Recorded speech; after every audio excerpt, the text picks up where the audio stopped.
नमस्कार दोस्तों, आज हम अपने लाइब्रेरी साइंस का एक इम्पॉर्टेंट टॉपिक कवर करने जा रहे हैं। इसमें हम देखेंगे कि कैटलॉग कार्ड का स्ट्रक्चर, ठीक है। और इसमें देखेंगे कि हम उस कैटलॉग कार्ड में कैसे एंट्रीज़ को प्रिपेयर करते हैं अकॉर्डिंग टू ट्रिपल सी और अकॉर्डिंग टू ACR2। अगर सपोज़ आपको कोई बुक दे रखी है और आपको कहा जाए कि इस बुक का कैटलॉग कार्ड बनाना है आपको, तो मतलब आपके माइंड में ये होना चाहिए कि टाइटल कहाँ लिखें, या एडिशन कहाँ लिखें, या पब्लिशर कौन है, इसका कहाँ लिखा जाएगा। तो इन सब चीज़ पॉइंट्स को आज हम डिस्कस करेंगे ना। जैसे कि आपको स्क्रीन पे दिख रहा होगा, ये क्या है, पूरा का पूरा एक कैटलॉग कार्ड है जिसका ये यूनिवर्सल ट्रूथ है कि इसकी साइज़ 7.5 सेंटीमीटर इंटू 12.5 सेंटीमीटर होती है। और तीन ही लाइंस होती हैं। जो ये फर्स्ट हॉरिजॉन्टल लाइन होती है इसको बोलते हैं लीडिंग लाइन। ये फर्स्ट जो वर्टिकल लाइन होती है इसको बोलते हैं फर्स्ट इंडेंशन। सेकंड ये वर्टिकल लाइन है इसको बोलते हैं सेकंड इंडेंशन। और ये ग्रीन कलर की जो पतली सी लाइन दिख रही है ना आपको, ये है थर्ड इमेजिनरी इंडेंशन। इसके नाम से पता चल रहा है ये इमेजिनरी है, मतलब ये कार्ड में नहीं होती, ठीक है। यहाँ तक क्लियर है आपको। इसके बाद मैं बता दूँ आपको, ये जो साइड है और ये फर्स्ट इंडेंशन के बीच में 8 अल्फ़ाबेट्स का गैप रहता है। मतलब 1 2 3 4 5 6 7 8 ऐसे करके लिखेंगे तो 8 अल्फ़ाबेट का गैप रहेगा। और फर्स्ट इंडेंशन से सेकंड इंडेंशन के बीच में रहता है 4 अल्फ़ाबेट का गैप, ठीक है। और सेकंड इंडेंशन से थर्ड इमेजरी इंडेंशन के बीच में होता है 2 अल्फ़ाबेट्स का गैप, ठीक है। Catalogue card clear.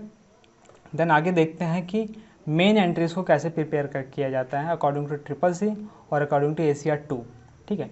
जैसे अगर बात करें ट्रिपल सी की, तो रंगनाथन सर ने क्या करा है कि कैटलॉग कार्ड को सेक्शंस में डिवाइड कर दिया गया है। ये इंपॉर्टेंट क्वेश्चन भी बनता है कि catalogue according to triple C Ranganathan sir ने कैटलॉग कार्ड में कितने सेक्शंस को डिवाइड किया है, ठीक है।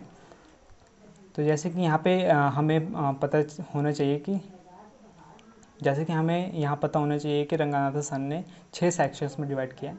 जैसे कि ये जो ऊपर वाला पोर्शन है, इस पार्ट को बोलते हैं लीडिंग सेक्शन, ठीक है, जहाँ पे कॉल नंबर लिखा जाता है। देन उसके नीचे ही ये है अपना हेडिंग सेक्शन। हेडिंग सेक्शन में आपका आता है और ऑथर का नाम, स्टेटमेंट ऑफ रिस्पॉन्सिबिलिटी, मतलब जो बुक का राइटर होता है वो, ठीक है। ये जो सेक्शन है ये है हेडिंग सेक्शन। देन उसके नीचे आता है टाइटल सेक्शन। टाइटल सेक्शन में बुक का टाइटल आता है, पब्लिकेशन आता है, पब्लिशर आता है, ईयर ऑफ पब्लिकेशन आता है, ये सब चीज़ें आती हैं, ठीक है। देन नोट सेक्शन हो गया, उसके फर्दर कोई डिटेल दी गई है, एडिशनल डिटेल, तो नोट सेक्शन में आ जाती है। देन उसके सबसे नीचे ये फर्स्ट इंडेंशन से ये 2 गैप छोड़ के लिखा जाता है एक्सेशन नंबर सेक्शन। एक और सेक्शन होता है जिसको बोलते हैं हम ट्रेसिंग सेक्शन। ट्रेसिंग सेक्शन इस कार्ड के पीछे होता है, जैसे कि मैं दिखाता हूँ।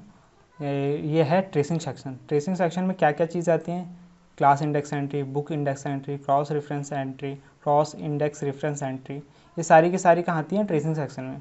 मतलब जो भी हम एंट्रीज प्रिपेयर कर लेंगे उसका सारा का सारा क्रक्स यहाँ पे लिखा जाता है, ठीक है। ट्रिपल सी क्लियर आपको। अगर कोई आपको डाउट है भी तो जल्दी से कमेंट के बॉक्स में बताइएगा, ठीक है। दैन उसके बाद चलते हैं हम ACR2 की मेन एंट्री पे फोकस करते हैं कि इसका स्ट्रक्चर क्या है मेन एंट्री प्रिपेयर करने के लिए। ACR2 में क्या है कि इसमें 8 पॉइंट हैं। जैसे कि इसमें 6 सेक्शंस है, इसमें 8 सेक्शंस हैं एंट्रीज़ को फिल करने के लिए।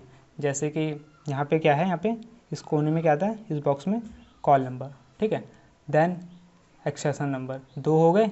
तीसरा हो गया है अपना ये स्टेटमेंट ऑफ रिस्पॉन्सिबिलिटी वाला लीडिंग सेक्शन जो कहते हैं, ठीक है। 3 ये हो गया टाइटल सेक्शन। 4 पब्लिकेशन पेजिनेशन जिसको बोलते हैं, सॉरी ये रहा प्रिलिमिनरी पेजेस या फिर पेजिनेशन जिसको बोलते हैं, ये रहा, ठीक है। 5 नोट सेक्शन। 6 स्टैंडर्ड नंबर जैसे ISBN ISSN ये आता है। 7 और ये ट्रेसिंग सेक्शन, ये हो गया 8 तरीके की एंट्रीज को एक्सेस पॉइंट होते हैं इसमें, ठीक है। देन अब देखते हैं कि ये जो एंट्रीज को फिल करते हुए कौन से पंक्चुएशन मार्क लगते हैं और कौन कौन सी इन्फॉर्मेशन आती है वो देखते हैं। सबसे इम्पॉर्टेंट इसमें पंक्चुअल मार्क्स ही होते हैं। मतलब पंक्चुअल मार्क्स ऐसे बोलेंगे कि किसी कंट्री का लॉ, ठीक है। जैसे ACR2 का ये सारा का सारा लॉ है, ये पंक्चुएशन मार्क लगना ज़रूरी है, ठीक है, नहीं तो गलत हो जाएगा आपका। देन देखते हैं यहाँ पे, जैसे कि यहाँ पे टाइटल है। टाइटल कहाँ से शुरू हो रहा है, ये थर्ड इमेजिनरी इंडेंशन से शुरू हो रहा है टाइटल। और ये स्लैश है, मतलब बाय करके जो भी स्टेटमेंट ऑफ रिस्पॉन्सिबिलिटी होगा राइटर। दैन उसके बाद semi colon subsequent statement of responsibility, मतलब उसका कोई एडिटर ट्रांसलेटर कोलैबोरेटर होगा तो उसका नाम आएगा। देन उसके बाद डॉट हाइफन एडिशन, जो भी एडिशन होगा बुक का वो, फिर dot hyphen place of publication आ जाएगा, कहाँ पब्लिश हुई है book, then colon name of publisher आ जाएगा, ठीक है, देन कॉमा और ईयर ऑफ पब्लिकेशन, मतलब बुक कहाँ पब्लिश हुई है। देन उसके बाद आता है पेजिनेशन वाला सेक्शन। पेजिनेशन में क्या होता है कि प्राइमरी पेजेस, पेजिनेशन में क्या होता है कि प्राइमरी पेजेस जो रोमन्स में लिखा होता है, जैसे 1 2 3 4 5 6 11 12 ऐसे करके होता है, वो पेजेस यहाँ कॉमा लगा के टेक्सचुअल पेजेस जैसे 576 200 100 ऐसे करके जो होता है न्यूमेरिकल्स में, वो सारे का सारा यहाँ पे आ जाएगा। देन कोलन इलस्ट्रेशन, अगर कोई इलस्ट्रेशन दिया गया कोलन करके लिखेंगे, और सेमी कॉलन फिर साइज़, जो बुक का साइज़ होगा वो, और प्लस अकम्पनिंग मटेरियल, मतलब जो भी मटेरियल होता है, जैसे कलर्ड पेज हो गया, तो ये सारी डिटेल होती है तो वो यहाँ पे आएगी, ठीक है। देन उसके बाद डॉट हाइफन सीरीज़, जो भी अगर सीरीज़ दी हुई है तो वो लिखा जाएगा, ठीक है। देन उसके बाद आता है नोट सेक्शन, जैसे कि इसमें नोट सेक्शन दिया गया है यहाँ पे आता है, नेक्स्ट है अपना स्टैंडर्ड नंबर्स। स्टैंडर्ड नंबर्स मतलब ISBN ISSN नंबर, ये सारे के सारे क्या है, स्टैंडर्ड नंबर्स प्रोवाइड किए जाते हैं हर एक बुक को, उसके लिए ही वो यहाँ पे एंट्री फिल करी जाती है। दैन उसके बाद ट्रेसिंग आती है।